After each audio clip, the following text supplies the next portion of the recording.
sure my new thing is starting videos with not knowing what to say and realizing once I turn the camera on that, man, I need a haircut. Like that stuff's getting pretty crazy, but you know what always helps? A hoodie or a hat, because problem solved. No, it's still not problem solved. Now I look like a 5-year-old, but it is what it is.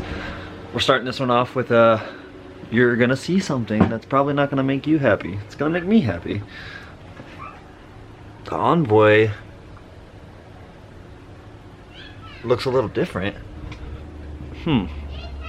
So, as usual, I got bored and the Envoy got, holy crap. Yeah, that's a pink bed. So, let me explain. It's a truck channel, let's be honest. It started off drifting cars, blah blah blah blah blah, and now I realized I have a twin turbo LS. Excuse the mess. I actually started cleaning out back today, 'cause look at that weather. It's amazing. But back to what I was saying, we have the twin turbo LS S10. We have wifey's bagged 63 that we're actually going to start working on soon. What a lot of people don't realize, I also have, this was my turbo LS 55 that I started the channel off with pulling the 5.3 out of, the turbo 5.3, and putting into that Fox body.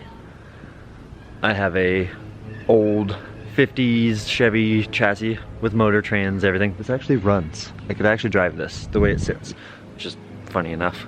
But starting off with that Mustang, it was a $700 Mustang. That's what I started the channel with about a year ago, almost exactly. It's about a year and a month. It was a $700 Mustang I pulled out of a field. I put my turbo 5.3 into, and yeah, I did burnouts. I learned how to tune a little bit better, ended up selling that thing, and actually no, I did not sell it. See, there's so many cars I've had since this channel started. I traded that for orange drift car, 240SX, S13 with an SR20. Ended up painting that car, swapping it to right-hand drive in less than a month. You know, nice wheels, did a bunch of stuff, traded that for the black 240.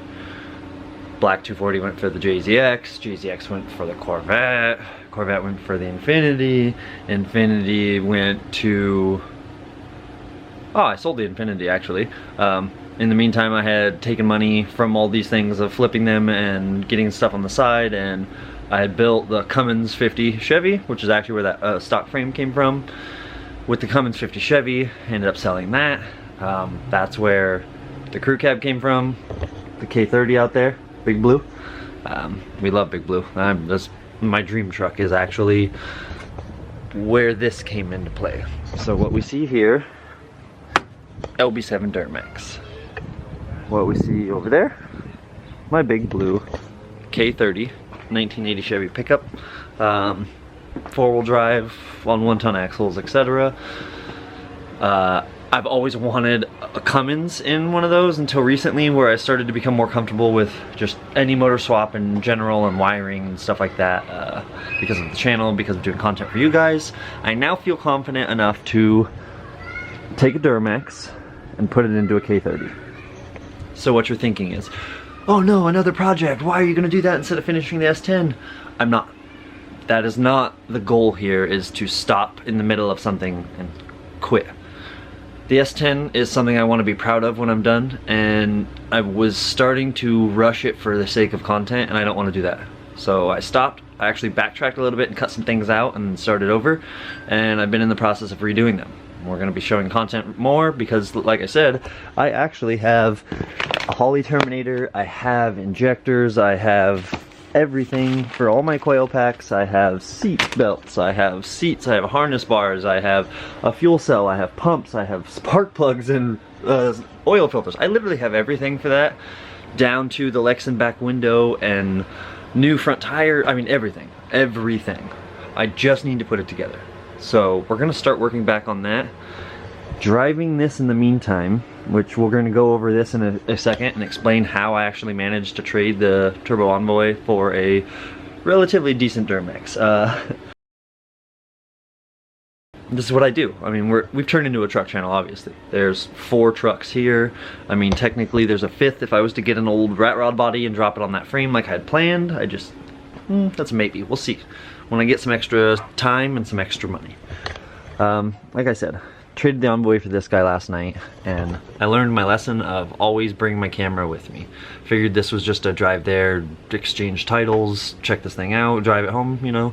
On the way home, I noticed it got to about 198, and I've never seen a Duramax that hot unless it is towing a very big load. So, you know, I had looked over it. As you can see, it did take an impact on the side, but that didn't get into anything in the frame. Or so I thought. The frame is good, but if you look down here, it's going to be hard to see on the G7. The shroud is sitting on the clutch fan, and the clutch fan doesn't want to turn. Needless to say, that's not good. So, McDonald's parking lot in Woodland, Washington, I laid on my back and I broke the bottom of the fan shroud out with my hands to allow it to slightly spin to give it some cooling. It worked. I got home, never once touched 200.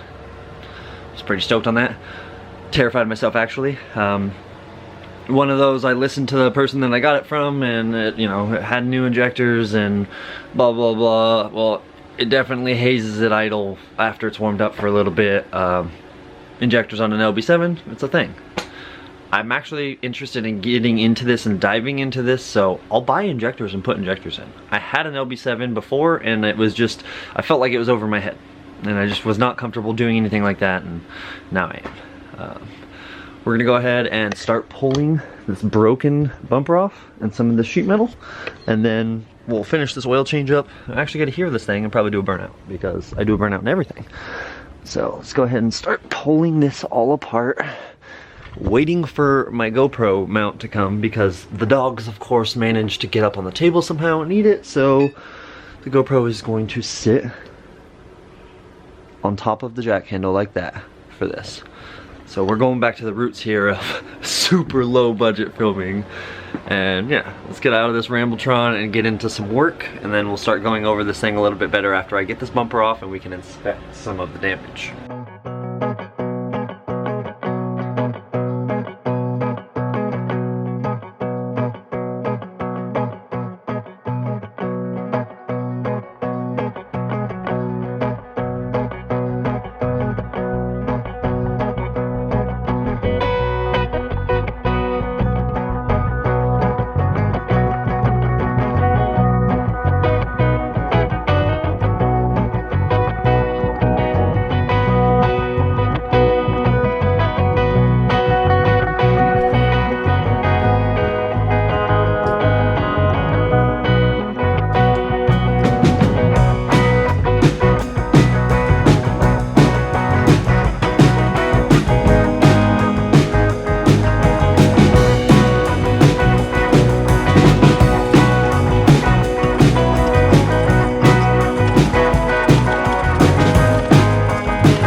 Like, super funny, but whatever. It's keeping my head dirty because this thing is dropping just junk all in my hair, all in my eyes. As we saw, bumper is off. I yanked the grill. It's cracked. The headlight on this corner is busted on this tab, and I'm probably gonna just try and throw a little glue at it and see if it will hold. But the main thing is we can see it's not so bad. It's really not so bad. Stock bracket on the driver's side took no damage. Nothing here is touched remotely, which is perfect. This side not so much. It's just the bracket that took the brunt of it.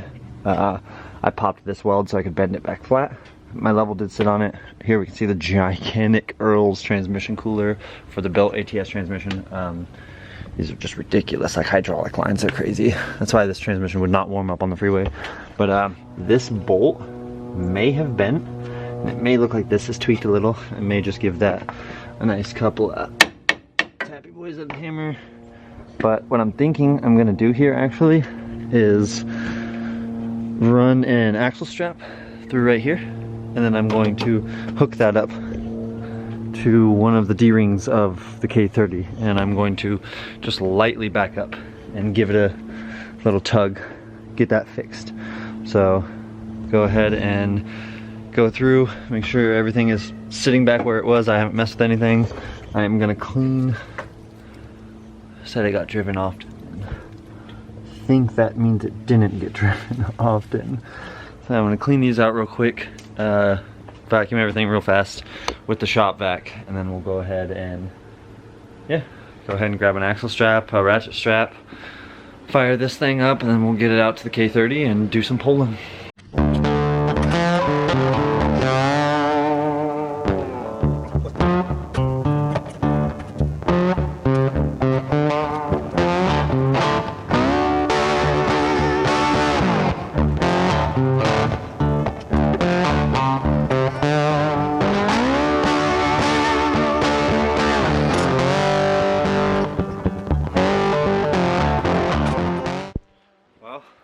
What can we say besides this is firing up the Duramax for the first time on the channel?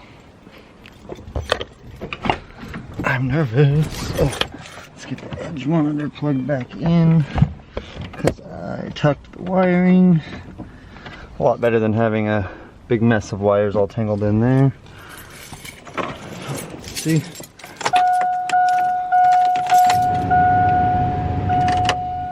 Have to wait till start, sit. And Kennedys are going. Fire up.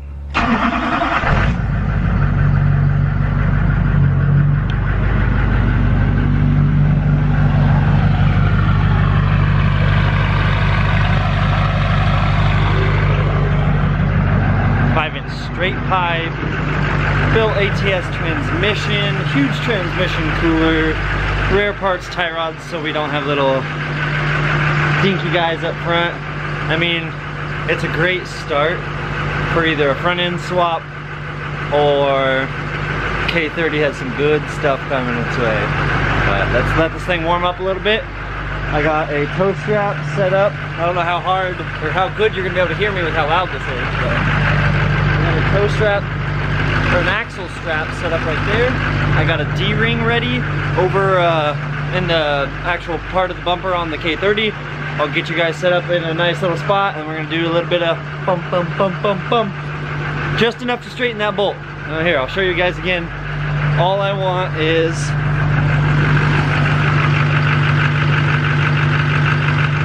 that's it. Just let's get to this.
think it just needed cleared out because it's not hazing anymore.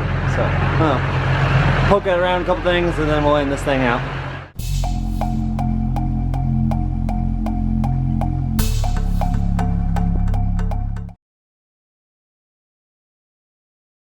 Well, there we have it.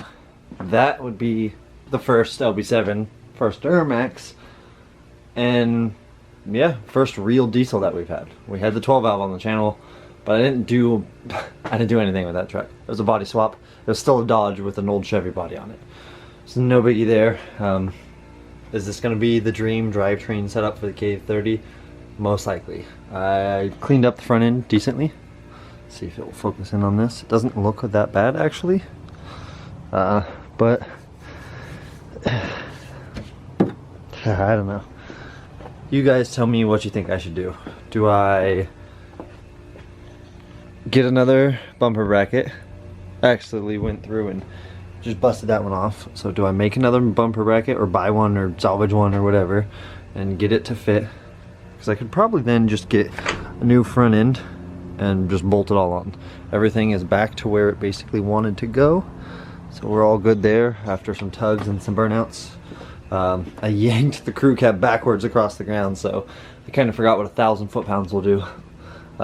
Yeah, so you guys let me know. Do we just put a new front end on it, sell it, cat-eye swap it, have a cat-eye swap front end Duramax? I don't know. I mean, I really love the truck, but the truck isn't what I was after. I was after the drivetrain. That being said, obviously selling it would make me a ton of money and then I could go buy a Duramax on like a pallet or something, but I don't know. Stuff for down the road. For now, we have a nice daily again. That's pretty rad. And then like I said, we're moving forward into figuring out exactly what the channel is about. Trucks. We're about Chevy trucks. I got that one, we got this one, we got the one behind it, we got the one behind that, and then we got this one. And so with that, I'm going to leave you guys here. I'm going to keep cleaning and get the backyard ready so we can start hammering out some real content. Get those twins back on that motor. That motor's already built, ready, cammed, head stud, everything we can do. So we just have to bolt the turbo kit to it, bolt the Holly to that, onto the motor, and everything is ready to go. Fire that guy up and get it going. Solid weather, solid time to start drag racing. So make sure you, if you haven't already, like, throw us a comment down below, subscribe to this video, to this channel, whatever. I'm just gonna go back to work. Average Joe Builds, out.